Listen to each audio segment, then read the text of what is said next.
Chevy, a word that evokes images of roaring V8s, classic muscle cars, and the open road. But hidden within their history are a few engine nightmares that even the most die-hard Chevy fans might not know about. These engines have been plagued with issues such as excessive oil consumption, faulty valve train components, and problems with the active fuel management system, leading to costly repairs and frustrated owners. Today, we will be diving into the least reliable Chevy engines you should never buy. Let's kick off our list with the 2.4-liter Ecotec 2010 to 2017. Imagine owning an SUV and constantly wondering where your oil is disappearing, with no leaks, no warning lights, just vanishing into thin air. That's the 2.4-liter Ecotec experience in a nutshell. This engine, found in the Chevy Equinox, Malibu, and GMC Terrain, came with a fatal flaw: weak piston rings that let oil slip right past them and burn up in the combustion chamber. The result? Owners would check their dipsticks and find them bone dry between oil changes, sometimes as early as 50,000 kilometers. This meant constantly topping up oil, premature engine wear, and the looming fear of catastrophic engine failure. It's a costly and frustrating problem that plagued many Chevy owners. If you didn't stay on top of oil changes like a hawk, you were looking at catastrophic engine failure way before its time.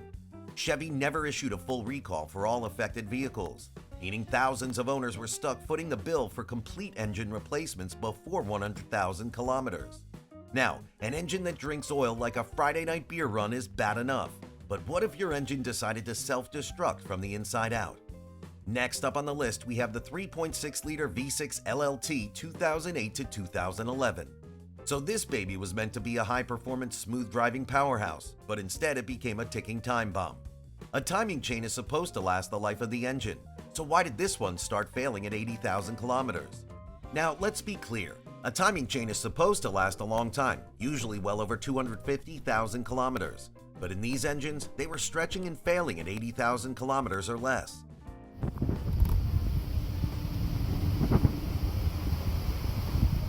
What happens when your timing chain stretches? The engine starts running rough, misfiring, and then boom is a complete failure. If you were lucky, you'd catch it early and replace the timing chain before disaster struck. If not, the pistons and valves would collide, effectively turning your V6 into an expensive boat anchor. Even worse, Chevy knew about this issue and issued a service bulletin, but never a full recall. So if you wanted a Traverse, Acadia, or Camaro with this engine, you either paid up for repairs or rolled the dice every time you turned the key. Timing chain issues are bad for the 3.6-liter V6 LLT, right? But what if your engine cylinder walls literally started to break down? Because next up, we have another icon, the 5.3-liter V8 Active Fuel Management models 2017 to 2014. So the 5.3-liter V8 was legendary, but if you got the version with active fuel management, you got stuck with one of the most unreliable V8s Chevy ever made. AFM was designed to shut off cylinders at highway speeds to save fuel. Sounds great, right? Wrong. Instead of saving gas, AFM caused lifters and valve seats to wear out prematurely, leading to insane oil consumption, collapsed lifters, and misfires. Some owners were burning through a liter of oil every 1,600 kilometers. That's worse than some muscle cars from the 60s. Even worse, if you ignored the symptoms, AFM failure could wreck your entire engine, leaving you with a repair bill bigger than your truck payment. The best fix? Disabling AFM completely or replacing the lifters and seals before they took the whole engine down with them. Next up, we have the 2.2-liter Ecotec 2000 to 2008. Now, oil consumption and timing chains are bad. What if your engine could crack itself apart? That's what happened with this. The 2.2-liter Ecotec was meant to be a fuel-efficient, long-lasting engine, but in reality, it was one of the weakest Chevy engines ever built. I'm just going to take that clamp off, and there's a clamp down underneath there. So let me get a screwdriver and we'll do that. The biggest flaw? Weak cylinder walls. If you drive it hard, the walls could crack, leading to coolant leaking into the engine, overheating, and eventually complete failure. Even worse, the timing chain tensioner was garbage, meaning it could jump timing and destroy itself at any moment, with no warning, no mercy. Some owners didn't even make it to 120,000 kilometers before their engines turned into a pile of scrap metal. Now, take a look at the 6.5-liter turbo diesel 1992 to 2000. So diesel engines are supposed to be tough, long-lasting, and built for heavy-duty work. But Chevy's 6.5-liter turbo diesel, it was none of those things.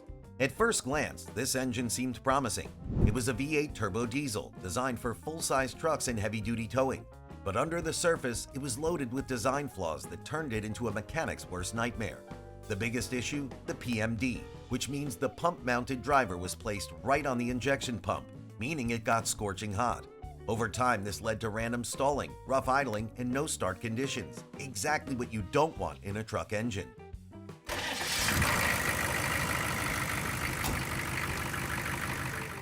But that's not all. The cylinder heads were weak, meaning they were prone to cracking under heavy loads. Add in overheating issues, and many owners found themselves replacing the entire engine before even hitting 200,000 kilometers, which is ridiculous for a diesel. Chevy tried to patch up these problems over the years, but by the time they got it right, Duramax had arrived. 6.5-liter turbo diesel was already dead and buried. Now, diesel engines are supposed to last forever, but what if I told you Chevy built a V6 so bad it sometimes didn't even make it to 100,000 kilometers? What if your engine's own coolant was slowly eating it alive? Shocking, right? But that's what happened exactly. Moving on, we have the 3.1-liter V6 1990 to 2005. The 3.1-liter V6, one of Chevy's most widely used engines, is found in everything from Chevy Luminas to Malibus and Pontiac Grand Ams. But there was one big problem. It loved to eat head gaskets for breakfast. The issue? Dex Cool coolant. Chevy's signature long-life coolant wasn't so long-lasting after all. It became sludgy, corroded cooling systems, and caused premature head gasket failures. Once the head gasket failed, coolant leaked into the engine, leading to overheating, misfires, and eventually a completely cooked motor. Some unlucky owners had catastrophic failures before even reaching 100,000 kilometers. To make matters worse, the intake manifold gasket was also a weak point, causing even more coolant leaks and expensive repairs. And while some people managed to replace the gaskets and keep these engines running, many found it wasn't worth the trouble. Chevy finally fixed these issues in later models, but by then the 3.1-liter V6 had already earned a reputation as one of the least reliable Chevy engines ever made. And if you think gasket failures are bad, what if your engine was so weak that it cracked its own block? That's exactly what happened with the 2.8-liter V6. Did you know Chevy also made boat engines? The roar of a Chevy small block V8 isn't confined to asphalt. It echoes across lakes and oceans. These robust, reliable engines powered countless boats. From recreational fishing vessels to commercial trawlers, the small block's compact design made it a favorite for marine conversions. Specialized cooling, corrosion-resistant components, and marine-tuned fuel systems ensured these Chevy workhorses withstood the sea's rigors, often outlasting their vessels. This unexpected maritime legacy showcases Chevy's versatile engineering. Next up on the list, we have the 2.8-liter V6, 1980 to 1990. Back in the 80s, Chevy needed a fuel-efficient V6 to replace their older gas-guzzling engines. Result? The 2.8-liter V6 turned out to be one of the weakest and most fragile engines Chevy ever built. The biggest issue? Thin-walled engine blocks that were prone to cracking under heat and stress. You ran this engine too hard or let it overheat just once, you were almost guaranteed a cracked block or blown head gasket.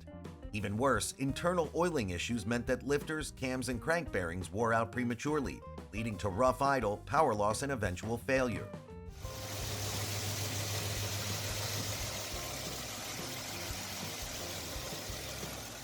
Many of these engines barely made it past 150,000 kilometers before needing a full rebuild or replacement. Chevy did improve the 2.8-liter in later years, but by then it had already ruined its reputation.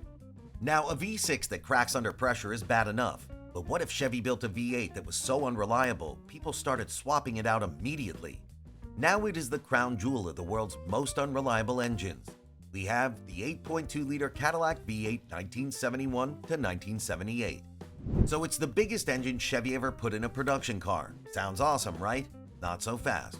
This massive V8 was supposed to deliver brutal torque and effortless cruising power. But thanks to terrible engineering decisions and emissions restrictions, it became one of the weakest big blocks ever built. First off, it made only 190 horsepower in its later years, less than some modern four-cylinder engines. And because it was designed during the emissions-choked 70s, it had low compression, weak internals, and was horribly inefficient. But the real disaster? Horrific reliability. The engine's soft camshafts and weak valve springs meant that performance degraded quickly, and oil leaks were a constant headache. Many owners ripped these engines out and swapped them for smaller, more reliable V8s. Today, the only people keeping these monsters alive are hardcore collectors, and even they know it's not Chevy's finest work. As we've seen, Chevy has had its fair share of infamous engines plagued with design flaws, reliability issues, and premature failures. While some of these problems were eventually addressed, the damage to Chevy's reputation was already done. Let us know in the comments if we missed out on any engine. If you enjoyed this video, make sure to subscribe to our channel. While you're at it, please check our previous video, These 8 Cars Won't Last 50,000 Miles, as well. I'll see you in the next one.